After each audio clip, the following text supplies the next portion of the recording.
ఇది కేసీఆర్ చేయడం వల్ల ఈ తప్పిదం జరిగింది. ఇప్పుడు ఈ ఎంటైర్ చాతగానోడు ఏమంటాడమ్మా, తెలివి లేనోడు ఏమంటాడు, నాకు తెలివి లేదని చెప్పుకుంటాడా?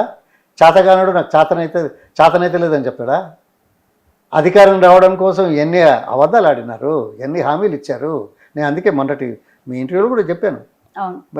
ఇప్పుడు రాజకీయాల జోలికి పోకుండా ప్రజలకిచ్చే సంక్షేమ కార్యక్రమాలు కొనసాగిస్తారా? మీరిచ్చిన 5 గ్యారంటీలు, 6 గ్యారంటీలు, 420 హామీలు, వీటికి ఎంత డబ్బు అవుతుందో చెప్తారా? ఇలా రాజకీయం లేదు కదా. మూడోది, విజనరీగా ఈ 4 ఏళ్లలో, 5 ఏళ్లలో, 6 ఏళ్లలో చేస్తామన్న పథకాలకు ఎంత అవుతుందో, సంవత్సరానికి ఎంత అవుతుందో చెప్పగలుగుతారా? ఎవరైనా చెప్పారా? నిన్న మాట్లాడాడు. దౌర్భాగ్యం, ఆయన ముఖ్యమంత్రి రేవంత్ రెడ్డి కదా. ఏం మాట్లాడాడు? చర్చకు రమ్మన్నాడు. సిగ్గుచేటమ్మా, ఓ ముఖ్యమంత్రి చర్చకు రమ్మంటాడా?